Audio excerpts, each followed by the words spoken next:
बहुत बहुत शुक्रिया सर। जैसा कि मैंने कहा था कि सर इस वक्त देखिए बताइए 29 साल प्रिंसिपल रहे, 39 साल पढ़ाया है। वाकई ये ज़िक्र मैं ख़ुद आज सुन रही हूँ।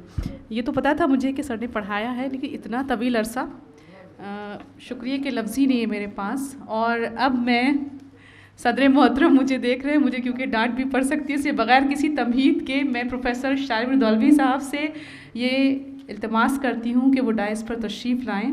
और आप सभी जानते हैं, मैं भी जानती हूँ कि हमेशा टू द पॉइंट बात करते हैं सर। हम लोग सुनने के लिए बैठे रहते हैं, मुंतज़िर रहते हैं। आपके लिए मैं बस यही कह सकती हूँ, भरे हैं तुझ में वो लाखों हुनर ए मजमए खूबी, भरे हैं तुझ में वो लाखों हुनर ए मजमए खूबी, मुलाकाती तेरा गोया भरी महफिल से मिलता है। प्रोफेसर शारिब रिदौलवी साहब।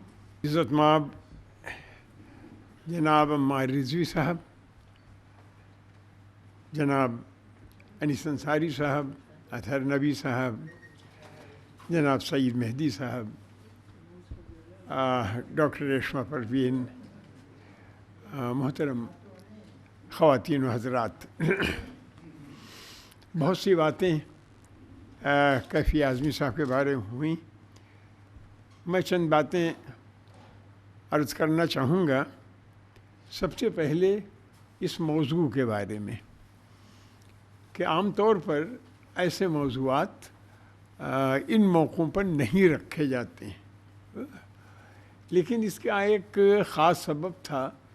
जब ये प्रोग्राम तय हो रहा था तो कई मौज़ूआत आए कि इन पर सेमिनार हो और इस पर ऐसे हो और ऐसा हो, लेकिन सेमिनार होते रहेंगे, कैफ़ी आज़मी के कलाम का तज्ज़िया और उसकी मेयारबंदी होती रहेगी, ये सब होता रहेगा। लेकिन वो लोग जिन्होंने कैफ़ी को देखा, जो कैफ़ी के साथ रहे, जो कैफ़ी के काम में शरीक रहे, जिन्होंने कैफ़ी को दूर से देखा, वो रफ्ता रफ्ता हाशिए पर पहुँचते जा रहे हैं।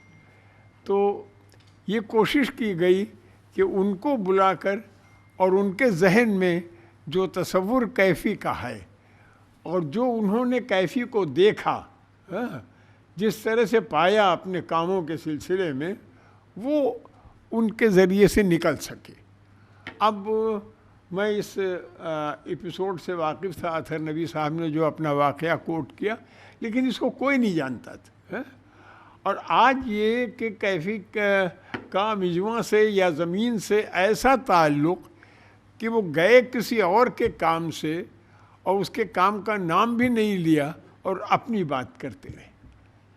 दूसरी बात, मैं मुबारकबाद दूंगा राकेश साहब को कि राकेश साहब ने बहुत तफसील से कैफ़ी की उन तमाम बातों का ज़िक्र किया जिनसे वाक़ईतन हम वाकिफ़ नहीं थे। कैफ़ी ने बड़ा काम किया है, यानी सिर्फ यही नहीं है कि कैफ़ी शायर थे और एक अहद ऐसा था कि उनको उस अहद में बड़ी मकबूलियत मिली, एक तहरीक थी जो जिसमें वो बहुत मकबूल समझे गए, नहीं, लेकिन अमलन उन्होंने जो काम किए तरक्की पसंद तहरीक के सिलसिले में या इब्टा के सिलसिले में, जो इंसान के जहन को बेदार करने का जो तसव्वुर या जो काम हो सकता है, वो बेदारी लाने की कोशिश जो कैफ़ी ने की, वो एक बड़ा अजीम काम है। हम अच्छे अदीबों को जानते हैं, हम अच्छे शायरों को जानते हैं, अच्छे शायर और अच्छे अदीब आते रहे हैं और आते रहेंगे, लेकिन एक आदमी ऐसा जो इंसानियत के लिए, जो लोगों की भलाई के लिए, जो गुर्बत और कस्बापुरसी के इलाज के लिए खड़ा हो और लोगों को जमा करे और ले जाने की और उनको साथ लाने की कोशिश करे और उनके लिए अशार कहे, उनके लिए ड्रामे लिखे, उनके लिए डायलॉग लिखे, ये एक बड़ा काम था जो कैफ़ी ने किया। और पूरा अहद कैफ़ी का मक़रूज़ रहेगा और हमेशा मक़रूज़ रहेगा। ये अहद जो है वो कैफ़ी का कर्ज़ उतार नहीं सकेगा। तो मैं ये समझता हूँ कि ये एक बड़ा काम था जिसके लिए हमने किया। बड़ा एक दिलचस्प सवाल यहाँ आया कि कैफी साहब को कौन कब से जानता था। लिहाजा मैं इसका दावा नहीं करता कि मैं कब से जानता था, लेकिन मैं जानता, आपसे ये बताऊं कि पहली बार मैं उनसे कब मिला। मैं लखनऊ यूनिवर्सिटी का तालिब इल्म था, 1954 का ज़माना था। सज्जाद ज़हीर पाकिस्तान से रिलीज़ होकर आ गए थे और उस ज़माने में मेरा दस्तूर था और सज्जाद ज़हीर साहब का एक वो था कि मैं यूनिवर्सिटी से फ़ारिग हो के सीधा वज़ीर हसन रोड उनके घर चला जाता था। एक दिन जब मैं गया तो मालूम हुआ कि एक बहुत अजीब व गरीब बड़े बड़े बालों वाला शख्स बैठा हुआ है उस कुर्सी पर।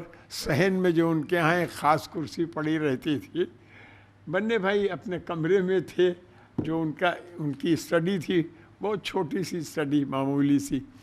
वहाँ से निकले, कहने लगे अरे शारिफ तुम इनसे मिलो, ये कैफी आज़मी है। बहुत बैठे, बहुत बातें की।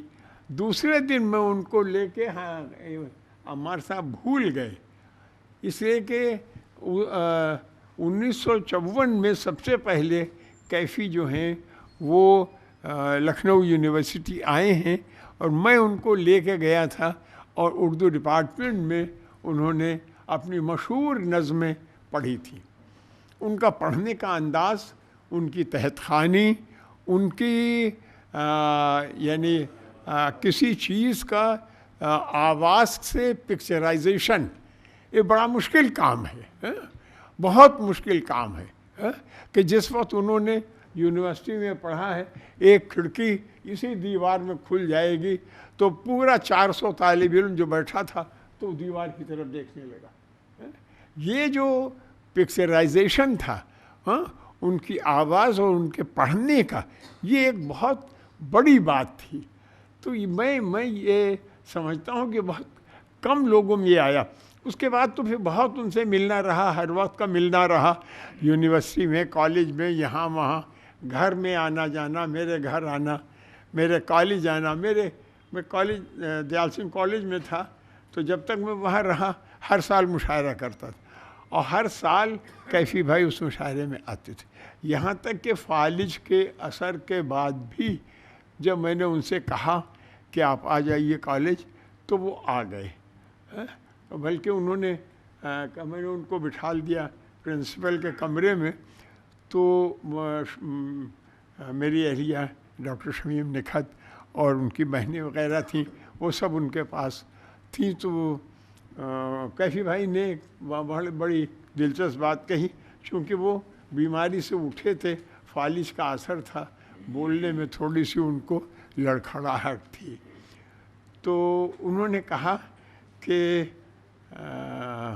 शारिफ मैं तुमसे नहीं पूछूंगा इसलिए कि तुम झूठ बोलोगे, मैं शमीम से पूछता हूँ कि शमीम तुम बताओ कि मेरी तबीयत अब तुमको कैसी लगती है।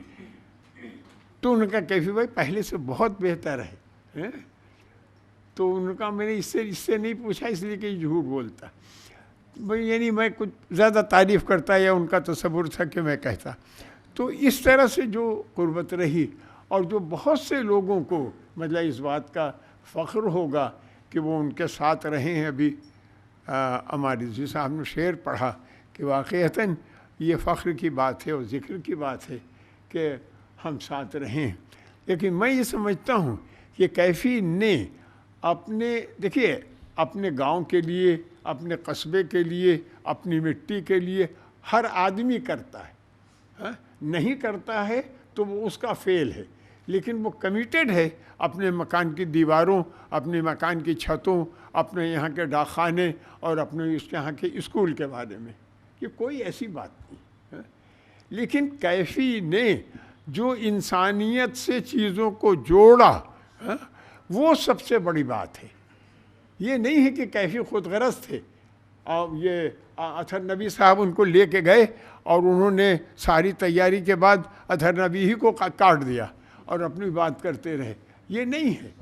एक आदमी का ऐसा तसव्वुर जो उसके जहन में एक बड़ी इंसानियत के तसव्वुर को पैदा करता है, वो हमें कैफी आज़मी के यहाँ मिलता है। उनकी शायरी का हवाला आज के दिन हमारे पास नहीं है, हम उस पर गुफ्तगू नहीं करेंगे। इंशाअल्लाह फिर इसके बाद के जलसों में हम कैफी आज़मी की शायरी और उनके ज़िंदगी के और दूसरे पहलुओं के बारे में गुफ्तगू करेंगे। मैं एक बार फिर राकेश साहब, उमर मंजर साहब, हसन काज़मी साहब, करुणा शंकर जी और हमारे अथर रवि साहब और अनीस अंसारी साहब और अम्मार रिजवी साहब और बिलखुसूस डॉक्टर रेशमा परवीन का शुक्रिया अदा करना चाहता हूँ कि बहुत तरीक़े से उन्होंने जलसा कंडक्ट किया और इन हज़रात ने अपनी गुफ्तगू से आज जिस तरह से एक बार फिर हमारे जहनों में कैफी को बेदार किया है, हम समझते हैं कि अरसे तक ये बेदारी कायम रहेगी। मैं आप सबका बहुत बहुत शुक्रगुज़ार हूँ।